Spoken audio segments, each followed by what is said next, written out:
अस्सलाम वालेकुम। एक माहिर तजर्बाकार और कामयाब हेयर स्टाइलिस्ट बनने के लिए आपको बालों से मुताल्लिक बुनियादी मालूमात का जानना ज़रूरी है। किसी भी हेयर कलर ब्रांड को इस्तेमाल करना और उनसे औसम रिजल्ट हासिल करना एक अच्छी हेयर स्टाइलिस्ट की सबसे बड़ी खूबी होती है।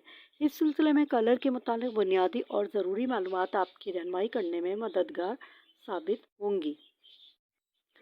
सिर्फ एक ही ब्रांड पर काम करना तजर्बे की दलील नहीं होती है, बल्कि मुख्तलिफ हेयर कलर ब्रांड्स को अप्लाई करना आना चाहिए। कलर के क़वानीन को समझने के लिए सबसे पहले कलर व्हील को जानना ज़रूरी है। बेसिक कलर्स ही नहीं मालूम होंगे तो फिर आगे अच्छा काम करना बहुत मुश्किल हो जाएगा। कलर व्हील की मदद से कलर के मुताल्लिक बेसिक इंफॉर्मेशन आपको देती हूँ। प्राइमरी कलर, ये वो कलर होते हैं जो कुदरती तौर पर नेचर में मौजूद होते हैं। ये किसी भी कलर के मिलने या मिलाने से नहीं बनते या बनाए जाते हैं। रेड, ब्लू और येलो प्राइमरी कलर्स होते हैं।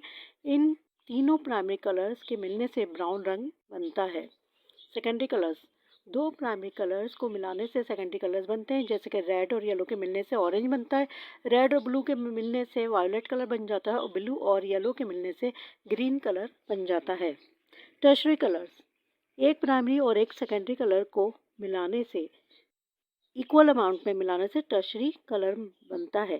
कम्प्लीमेंट्री कलर्स, कलर व्हील में वो कलर जो एक दूसरे के अपोजिट पाए जाते हैं इनको कम्प्लीमेंट्री कलर्स कहते हैं। ये कलर्स एक दूसरे को कम्प्लीमेंट करने के अलावा एक दूसरे को न्यूट्रलाइज भी करते हैं।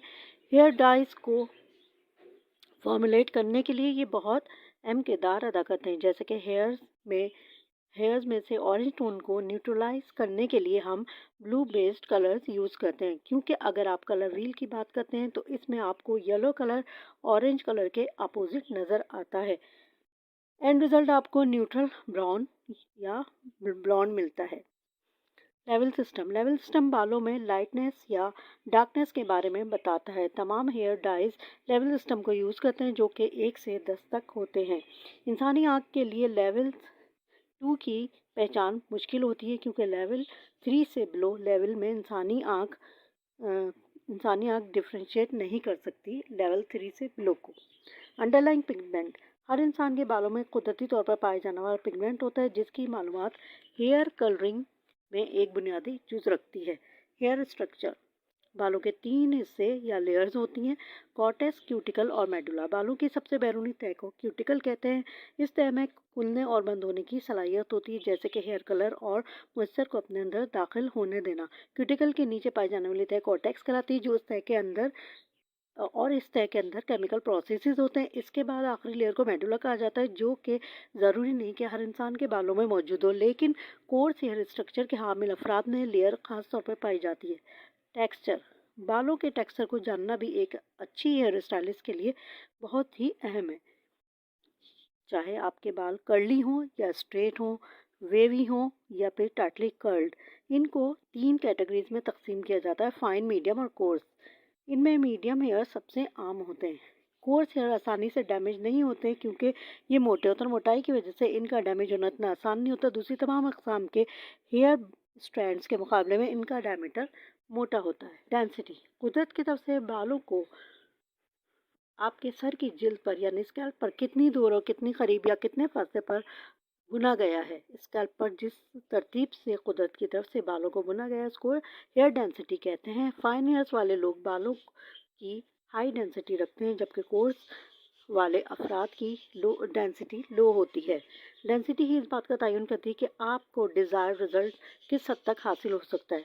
पोरोसिटी, मॉइस्चर और हेयर कलर्स को पोरोसिटी मॉइस्चर और हेयर कलर्स को बालों के अंदर दाखिल होने देने या कायम रखने की सलाहियत पोरोसिटी कहलाती है। बालों के जस्ट करने और मॉइस्चर को कायम रखने की सलाहियत को पोरोसिटी कहते हैं। हाई पोरोसिटी वाले अफरादों के बाल कलर पिगमेंट्स को बहुत जल्दी एक्सेप्ट करते हैं।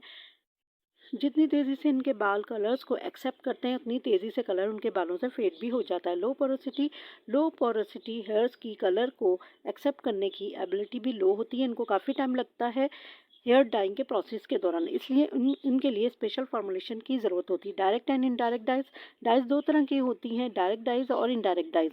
डायरेक्ट डाइज के मॉलिक्यूल्स इनडायरेक्ट डाइज के मॉलिक्यूल्स की बनिस्बत बड़े बड़े होते हैं। डायरेक्ट डाइज में डेवलपर की ज़रूरत नहीं होती है। ये क्यूटिकल में रहते हैं क्योंकि ये ज़्यादा डीप पेनिट्रेट नहीं करते। ये सेमी परमानेंट कलर्स होते हैं। इनडायरेक्ट डाइज में डायरेक्ट डाइज की बनिस्बत थोड़े छोटे साइज के मॉलिक्यूल्स पाए जाते हैं। इन डाइज को यूज़ करने के लिए अमोनिया या डेवलपर की ज़रूरत होती है। ये बालों के कॉर्टेक्स में रहते हैं। डेवलपर या हाइड्रोजन पेरोक्साइड ऑक्सीडेटिव एजेंट होते हैं जो कि इनडायरेक्ट डाइज में यूज़ किए जाते हैं। डेवलपर्स का काम क्यूटिकल ओपन करना होता है ताकि हेयर कलर इसमें डीप पेनिट्रेट हो सके। ये मुख्तलिफ वॉल्यूम की स्ट्रेंथ में आते हैं। ये एक ऐसा केमिकल या सॉल्यूशन है जो कि हेयर कलरिंग और लाइटनिंग के प्रोसेस में यूज़ किया जाता है। किसी भी डेवलपर का वॉल्यूम उसके सॉल्यूशन की स्ट्रेंथ को जाहिर करता है कि कलर किस हद तक बालों में डिपॉजिट हो सकता है। डेवलपर का इम्प्रॉपर यूज़ बालों को डैमेज करता है, इसलिए डेवलपर हमेशा एहतियात से यूज़ करना चाहिए।